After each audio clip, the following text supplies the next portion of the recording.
apakah orang yang bersyarikat dengan jin muslim itu, apakah bisa kita untuk berkonsultasi ataukah tidak baik ya Bu ya?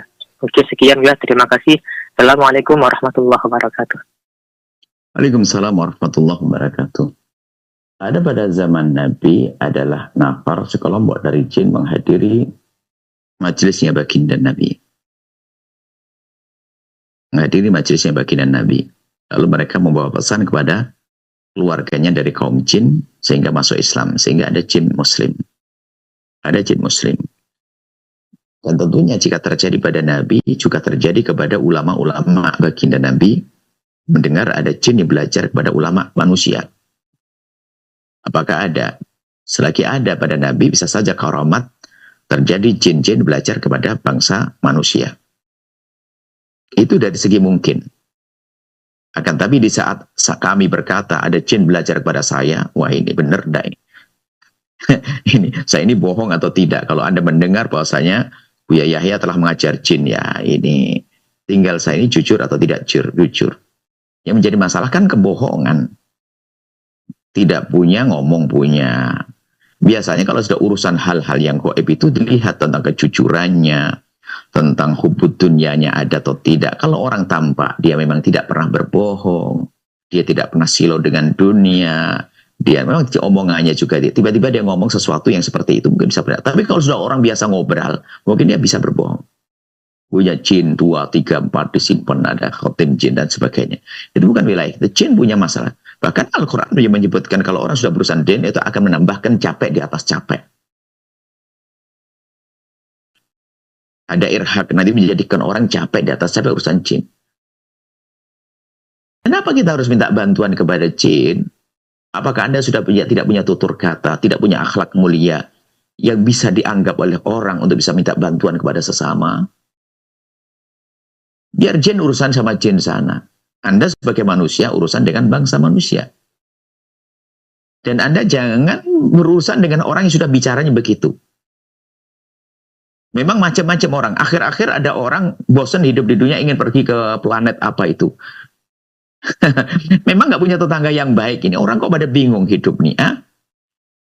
Sampai minta pertolongan jin dan sebagainya. Kenapa tetangga Anda? Kenapa saudara Anda? Apakah memang satu kampung jahat semuanya? Anda hidup di negeri mana itu? Atau memang kita yang jelek sehingga orang pada tidak senang dengan kita? Baik, Anda jangan berurusan dengan dunia-dunia seperti itu. Jangan berurusan dengan orang yang hidupnya hanya bicara tentang jin. Karena disebutkan yang demikian adalah banyak mengarah kepada kebohongan. Imam Ibnu Hajar Al-Haytami berkata, kalau ada orang mengatakan lihat jin dalam bentuk aslinya, kasat mata, benar bisa melihat jin, kata Imam Ibnu Hajar, tidak terima kesaksiannya. Tapi kalau kita melihat jin dalam bentuk menjelma, tentu tidak dia saja. Misalnya ada jin dengan tengah kita ini, hadir majelis ini, atau mana, pakai ubah putih, hitam jin. Anda melihat, saya melihat, karena dia menjelma ke alam nyata begini. Tapi kalau sudah mengatakan, aku melihat, Anda tidak melihat, ini adalah banyak wilayah bohong. Maka Ibnu Hajar mengatakan, biarpun tidak mengatakan kamu pasti bohong, tapi sudahlah, jangan ditolak, jangan diterima kesaksiannya. Kalau kita cermati, Ibnu Hajar menjauhkan kita dari banyak ngomongkan wilayah begitu. Sehingga ada sebuah pondok setiap hari ada jinnya. Alhamdulillah Al-Bahjah nggak ada jin-jinnya, nggak ada hantu-hantuan. Kadang itu adalah berita-berita begitu menjadi berita bohong. Sehingga yang tidak melihat jin, sehingga santri pun akhirnya berbohong. Mau ke kamar mandi, kenapa ada? Lihat jin, kenapa? Sebenarnya dia tidak melihat jin. Tapi apa? Karena dia takut ke belakang tidak ada yang mengantri, lalu berkata dia melihat. Biar ditemani sama orangnya. Sehingga menjadi keren dia karena sudah bisa melihat jin dan sebagainya. Sudahlah, Anda lihatlah tetangga dengan penuh kasih sayang, maka Anda mendapatkan kasih sayang dari Allah. Nggak perlu urusan jin. Kalau Anda minta bantuan tetangga, Anda baik-baik kok. Baji baik-baik. Anda minta bantuan kepada tetangga. Nggak perlu urusan dengan jin Islam, jin tidak usah. Jauhkan dari hal-hal semacam itu. Karena apa? Anda masuk wilayah yang banyak orang berbohong di dalamnya. Kalau seandainya ada di jagat ini, orang punya jin dan dia jujur 1, 1000 mungkin yang berbohong. Dan Anda tidak bisa memilah itu semuanya. Lebih baik Anda putuskan tidak berurusan dengan yang demikian itu. Paling enak Anda berurusan dengan manusia, lalu Anda berperan sebagai manusia yang sesungguhnya, yang bercuri teladan pada Nabi, tutur kata yang lembut, akhlak mulia, berbagi, mencintai, kasih sayang, indah hidup Anda. Nggak usah bingung cari jin muslim yang nemeni Anda, ngawal Anda. Biasanya adalah punya jin pengen balas dendam, kan nggak enak jadinya. Jadi itu saja. Jadi kalau misalnya wilayah kami wilayah seperti ini, kami berbicara ini wilayah yang kami mau, kami mampu, kami mengerti. Saya tidak punya urusan dengan wilayah lebih dari itu. Orang punya jin dan sebagainya, bukan bagian saya. Kami tidak mendustakan, akan tapi apakah Anda jujur atau tidak. Orang punya jin, diikuti jin. Kalau ada seorang ulama, majelisnya dihadiri para jin, sebab kaidahnya Al-Quran disebutkan mereka melihat kita tidak melihat mereka.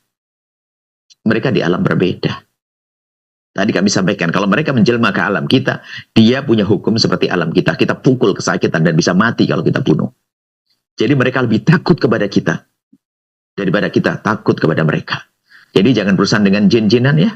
Setan-setan sudah. Memang ada setan kita yakini, tapi lihat, menggoda kita adalah bukan dengan menodong, menembak, menjelma, lalu dia mau punya bom, tidak. Akan tapi yuwaswisu fi sudurin nasi, membisikkan di hati manusia. Membisikkan di hati, memberi was-was di hati. Itu saja, Anda jangan berurusan dengan hal-hal semacam itu.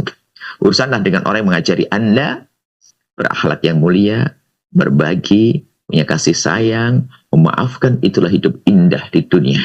Setelah Anda menyaksikan video ini, jangan lupa berselawat kepada baginda Nabi Muhammad sallallahu alaihi wa alihi wa sahbihi wasallam.